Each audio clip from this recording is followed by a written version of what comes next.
Let's move to the next topic, gene interaction. Before that, let's see the molecular explanation. How does Mendel's ringled gene makes the seed ringled? How does, you learned in dihybrid cross there are round seed and ringled seed. Here you are going to learn how does the ringled gene of Mendel's P become ringled. So there is an enzyme. When you see that molecular explanation, find out the molecular explanation of ringled seed. There are two different types of seed. What are they? Round yellow and ringled green. This is round yellow, this is ringled green. Now you are going to learn the molecular explanation of the ringled seed. How does this gene makes this piece wrinkled? So there is an enzyme named as SBE1, starch bearing enzyme 1, starch branching. This is S stands for starch, B branching, E enzyme number 1. So SBE1, you just remember this name, SBE1, one word question. The enzyme SBE1, starch branching enzyme 1, which encodes the gene,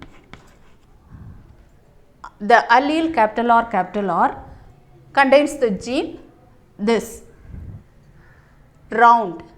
So this capital R homozygous dominant gene. So dominant gene which is represented in the form of allele. So capital R which encodes this enzyme. So when this enzyme is present here, it convert or this enzyme converts it catalyzes the formation of starch branching starch. It catalyzes the formation of starch. So what's the name of the enzyme? SBE1. In the dominant gene capital R which encodes the enzyme which catalyzes the formation of starch. So this starch branched starch, amylopectin, it is converted. The starch amylose, the linear unbranched starch name is amylose. This amylose is converted to branched starch amylopectin. So the seed become round piece will produce when this dominant gene capital R. What's the molecular function? The gene which contains this allele which contains the gene which encodes the enzyme SBE1 which catalyzes the formation of starch. So this starch, unbranched starch amylose is converted to branched starch amylopectin. Now this gene is interrupted by a small interruption of a single DNA segment, a piece of DNA that is 0.8 kilobases. This piece of DNA interrupted into this and it produces small r. So when the interruption of this DNA, small piece of DNA interrupted this dominant character and it introduced this small r. So if the gene, if the allele which contains small r, that is the small r recessive. When this recessive is there, it inactivates this enzyme activity. The enzyme activity SBE1 is stops or lost. As a result, the seed become wrinkled. So SBE1 which encodes, which converts the starch amylose into branched starch amylopectin. If the interruption of this DNA segment, this small r interruption which stops or lost the activity of this enzyme, so it become wrinkled. So when the seed matures, When the seed matures, this in this interruption in the smaller, when the recessive gene is present there, this seed which absorbs more water and the seed which contains more sucrose. So, more sucrose content is more, as well as it absorbs more water. When the seed matures, due to this absorption of more water inside the seed, there are the osmotic pressure will rise. So, this is the seed. In the seed, osmotic pressure rises. So, when the seed matures, if it matures, it loses all the water content and it becomes wrinkled. So, when smaller is present, it becomes wrinkled. Look at here, the recessive allele is called homozygous recessive. There is small r. What happens? The linear unbranched starch amylose, it never converts. No conversion. So, it inactivates this enzyme. SBE1 is inactivated. So, the same linear unbranched starch amylose, there will not be any conversion. So, the seed become wrinkled. This is the molecular explanation how the wrinkled seed forms. If at least one dominant character is there, capital R, small r, so this enzyme which activate and it becomes round.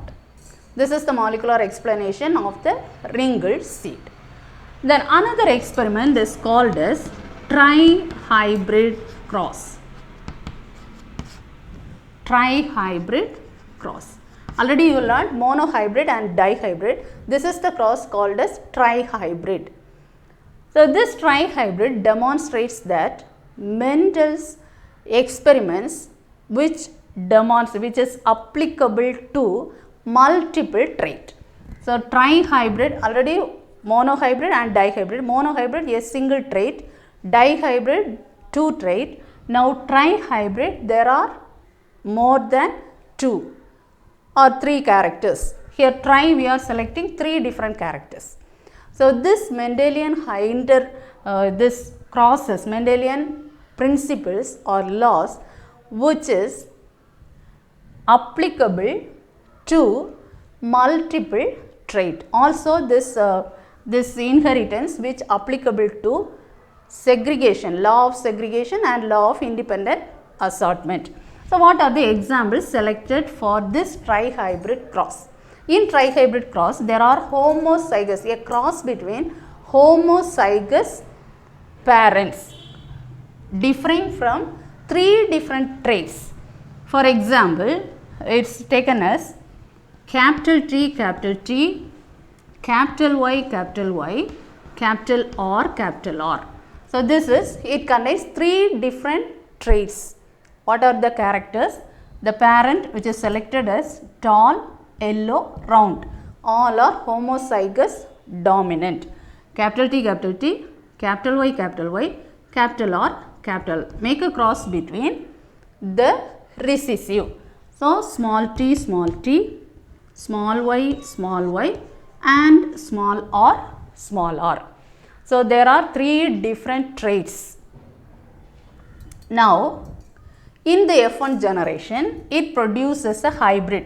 So, what is the hybrid in F1 generation? It produces capital T, capital Y, capital R, small r. So, it gives capital T, capital Y, small y and capital R, small r. This is a hybrid. All these characters are intermingled and it produces a hybrid. Now, in the F1 generation, the hybrid is selfed. When the hybrid is selfed, so the same capital T, capital Y, capital R, small r, when it is selfed in the F2 generation, it produces the ratio 27:9:9:3:3:3:1 ratio. So, this is the F2 generation. When the hybrids were crossed, selfed, F1 with F1, it gives in this ratio during trihybrid cross. This is called trihybrid inheritance or trihybrid cross. Now let's move to another explanation. There are certain experiments which does not prove the same experimental result. There are some exceptions and extensions. Apart from monohybrid, dihybrid and trihybrid crosses, there are certain results. It's not based on Mendel's inheritance. It gives some other ratios and some other combinations. That is known as gene interaction. So now you are going to concentrate gene interaction. What's the definition gene interaction? A single phenotype. Normally in Mendelian inheritance, the single trait which controls a single phenotype. But this is, in this gene interaction, the single phenotype is controlled by more than one set of genes. So each of which has two or more alleles. Normally one phenotype is controlled by one inheritance, one trait. But in gene interaction, a single phenotype is controlled by more than one genes. So that is called genetic interaction, which is introduced and explained by Bateson. Bateson was the person who introduced and explained this gene interaction. So this hypothesis is known as factor hypothesis or Bateson factor hypothesis. Learn all these names. Gene interaction is otherwise called Bateson factor hypothesis or factor hypothesis. So this gene interaction is classified into two different types. What are they? Intralocus interaction. The name of the interaction is gene interaction. Intralocus and interlocus. Intralocus, interlocus. The other name of intralocus is intragenous. Intragenic or intergenic. Other names are allelic, non-allelic. So it contains three different names: intralocus, intragenic, allelic. This is interlocus, intergenic, non-allelic. So what is this intralocus or intragenic or allelic? So this is the interaction between the alleles. Between the alleles, here there is an allele, capital R, one allele, capital R, small r, allele. So within this allele, between the alleles, the interaction taking place.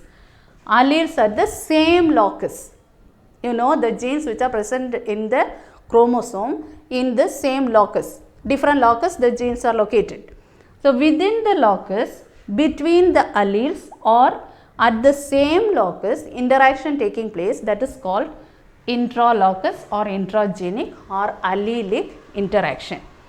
So this allelic interaction, we are going to learn there are different types of allelic interaction: incomplete dominance, codominance, multiple alleles, pleiotropic genes. So we are going to discuss one by one in the coming up classes. Incomplete dominance. Today we are going to concentrate only one example, that is incomplete dominance. Incomplete dominance is explained by Carl Correns. Carl Correns, he observed a plant Mirabilis jalapa. In Mirabilis jalapa,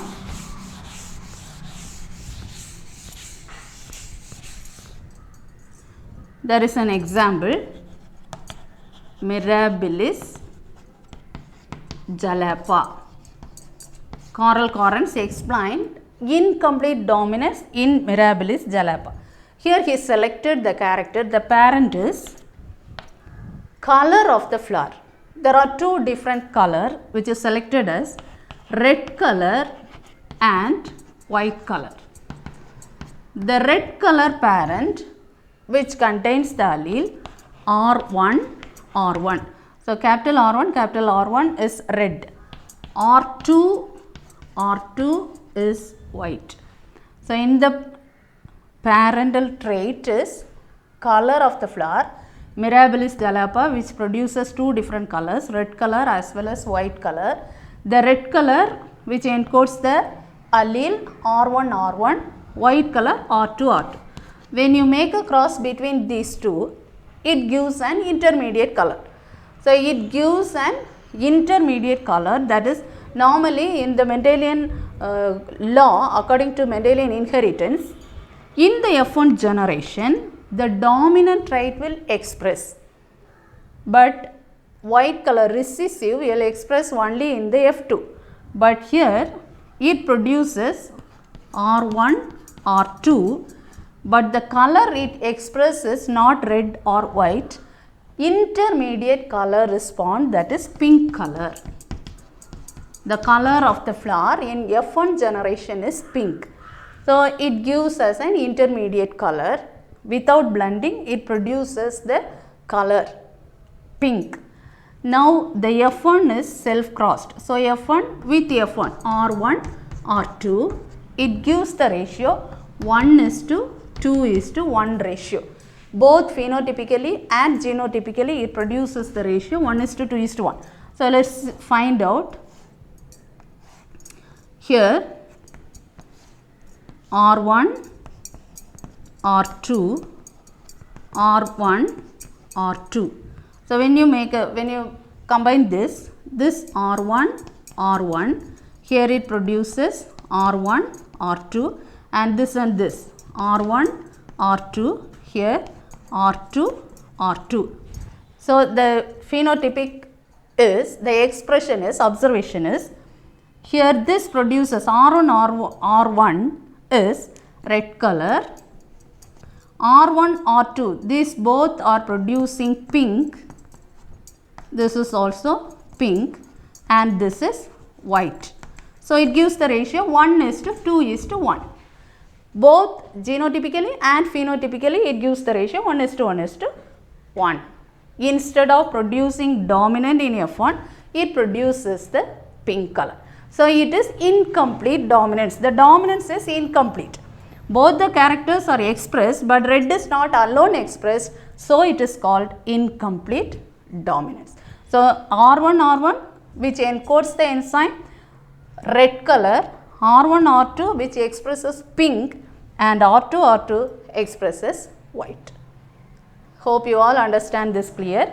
So it is the example incomplete dominance. So let us review what we learned today. First, there is a molecular explanation of the ringled seed, then gene interaction before the trihybrid cross. Gene interaction, definition, types, and incomplete dominance. What's the example of incomplete dominance? Thank you.